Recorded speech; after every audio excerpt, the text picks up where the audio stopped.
ದರ್ಶನ್ ಅವರ ಕೇಸಲ್ಲಿ ಎಸ್ಪಿಸಿ ಬದಲಾವಣೆ ಮಾಡಬೇಕು ಅನ್ನೋ ಒತ್ತಡ ಬರ್ತಾ ಇದೆ ಸರ್ಕಾರದ ಮೇಲೆ ಅನ್ನೋ ಚರ್ಚೆ ನಡೀತಾ ಇದೆ. ಅದು ಗೌರ್ಮೆಂಟು ಮತ್ತು ನಮ್ಮ ಅಡ್ವೊಕೇಟ್ ಜನರಲ್ಲು ಲೀಗಲ್ ಅಡ್ವೈಸರ್ಸು ಅವರೆಲ್ಲ ಸಲಹೆಗಳು ಮಾಡ್ತಾರೆ. ನಾವು ಚೀಫ್ ಮಿನಿಸ್ಟರ್ ಆಗಲಿ ನಾನಾಗಲಿ ಅವರು ಏನು ಸಲಹೆಗಳು ಕೊಡ್ತಾರೋ ಆ ಸಲಹೆಗಳ ಮೇಲೆ ಹೋಗ್ತೀವಿ. ಲೀಗಲ್ ಅಡ್ವೈಸ್ ಬೇಕಂತ ಮಾಡಿದಾರಲ್ಲ, ಲೀಗಲ್ ಅಡ್ವೈಸ್ ತೊಗೊಂಡೇ ಮಾಡ್ತೀವಿ. ಯಾರನ್ನ ಯಾವಾಗ ಮಾಡಬೇಕು, ಯಾರಿಗೆ ಯಾವ ಕೇಸ್ನಲ್ಲಿ ಯಾರಿಗೆ ಕಳಿಸ್ಬೇಕು ಅಂತ ಗೊತ್ತಿಲ್ಲ ನನಗೆ. ಎಲ್ಲರೂ ಸ್ಟ್ರಿಕ್ಟಾಗೇ ಇರಬೇಕಲ್ವ. ಕಾನೂನು ಬಿಟ್ಟು ಯಾರು ಮಾಡೋಕ್ಕಾಗಲ್ವಲ್ಲ. ಕಾನೂನಿನ ಪ್ರಕಾರನೇ ಎಲ್ಲ ಪಿಗಳು ಕೆಲಸ ಮಾಡಬೇಕು. ಯಾರನ್ನೇ ಅಪಾಯಿಂಟ್ ಮಾಡಿದರೂ ಕೂಡ ಕಾನೂನು ಲಾ ಬುಕ್ ಒಂದೇ ಅಲ್ವಾ, ಲಾ ಪ್ರೊವಿಷನ್ಸು ಒಂದೇ ಇರುತ್ತೆ. ಅವರು ಅದನ್ನು ಬೇರೆ ಥರ ಮಾಡೋಕ್ಕಾಗಲ್ಲ. ಇಲ್ಲ, ಆ ರೀತಿ ನನಗೆ ಗೊತ್ತಿಲ್ಲಪ್ಪ. ನನಗೆ ಗೊತ್ತಿರೋ ಹಾಗೆ ಅಂಥದ್ದೇನು ನನಗೆ ಗೊತ್ತಿಲ್ಲ. ಇನ್ನೂ ಹಂಗೇನಾರ ಬದಲಾವಣೆ ಒಂದು ವೇಳೆ ಮಾಡಿದರೂ ಕೂಡ ಅದರಲ್ಲಿ ಏನು ತಪ್ಪೇನಿಲ್ಲ. ಅದನ್ನು ಒಂದು ವೇಳೆ ಆ ರೀತಿ ತೀರ್ಮಾನ ತೊಗೊಂಡ್ರೆ ಅದಕ್ಕೇನಾದರೂ ಇದನ್ನು ರೀಸನಿಂಗ್ ಇಟ್ಕೊಂಡೇ ಮಾಡಿರ್ತಾರೆ. ಇಷ್ಟು ದಿನಗಳ ವಿಚಾರಣೆ ನಂತರ ಸರ್, ಈಗ ದರ್ಶನ್ ಅವರು ಸ್ವಇಚ್ಛೆ ಹೇಳಿಕೆ ಕೊಟ್ಟಿದ್ದಾರಂತೆ. 30 ಲಕ್ಷ ಡೀಲ್ ಆಗಿತ್ತು ಮೃತದೇಹವನ್ನು ವಿಲೆ ಮಾಡಿ ವಿಚಾರದಲ್ಲಿ ಮಾಡುವ ವಿಚಾರದಲ್ಲಿ ಅಂತ ಸ್ವಇಚ್ಛೆ ಹೇಳಿಕೆ ಕೊಟ್ಟು ಒಪ್ಕೊಂಡಿದ್ದಾರಂತೆ. ಗೊತ್ತಿಲ್ಲ ನನಗೆ, ತಪ್ಪು ಒಪ್ಕೊಂಡಂಗೆ ಗೊತ್ತಿಲ್ಲಪ್ಪ, ಅದೆಲ್ಲ ಗೊತ್ತಿಲ್ಲ. ಒಳಗಡೆ ಏನು ನಡೀತಾ ಇದೆ ಅನ್ನೋದು ನನಗೆ ಹೆಂಗೆ ಗೊತ್ತಾಗುತ್ತೆ? ನಿಮಗೆ ಗೊತ್ತಾಗ್ತಾ ಇದೆ ಅಲ್ವಾ?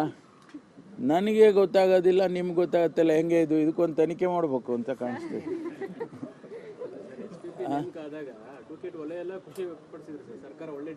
ತೊಂದರೆ ಇಲ್ಲ. ನಾವು ನೋಡ್ರಿ, ನಮಗೆ ಜವಾಬ್ದಾರಿ ಇದೆ. ಈ ಕೇಸನ್ನು ಯಾವುದನ್ನು ನಡಿ ಈಗ ಶುರು ಮಾಡೋಣ.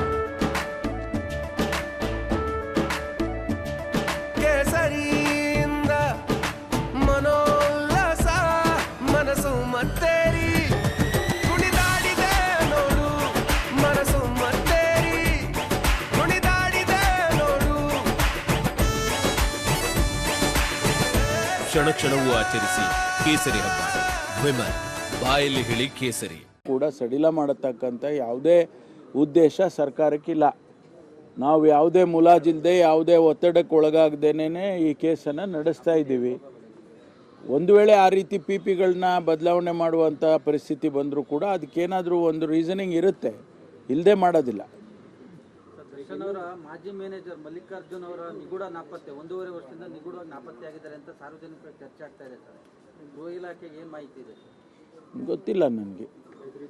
ಅದನ್ನು ಈಗ ಹೊಸದಾಗಿ ಬಂದಿದೆ ಆ ವಿಚಾರ. ಅದನ್ನು ಪರಿಶೀಲನೆ ಮಾಡ್ತಾರೆ.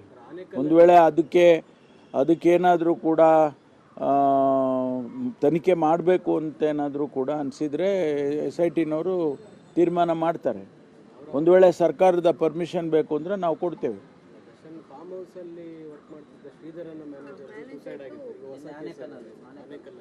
ಗೊತ್ತಾಯ್ತು ನನಗೆ ನೀವು ಹೇಳಿದ್ದು. ಬಟ್ ನಮಗೆ ಅದಕ್ಕೆ ಈ ಕೇಸಿಗೂ ಸಂಬಂಧ ಇದ್ದರೆ SIT ನೋಡ್ಕೊಳ್ಳುತ್ತೆ. ಒಂದು ವೇಳೆ ದರ್ಶನ್ ಅವ್ರ ಬಗ್ಗೆ ಫರ್ದರ್ ಇನ್ವೆಸ್ಟಿಗೇಷನ್ಸ್ ಮಾಡಬೇಕು ಅಂದರೆ ಅವರು ನಮಗೆ ಸರ್ಕಾರನ ಕೇಳ್ತಾರೆ.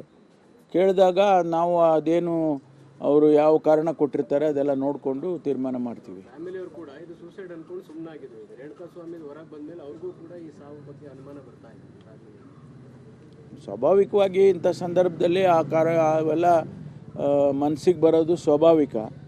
ಅದನ್ನು ಪೊಲೀಸ್ನವರು ಯಾವ ರೀತಿ ತಗೊಳ್ತಾರೆ ನೋಡಬೇಕು. ಒಂದು ವೇಳೆ ಇನ್ವೆಸ್ಟಿಗೇಷನ್ ಅದನ್ನು ಇದರ ಜೊತೆಯಲ್ಲೇ ಮಾಡಬೇಕು ಅನ್ನೋದಿದ್ದರೆ ರೀಓಪನ್ ಮಾಡಬೇಕಾಗುತ್ತೆ.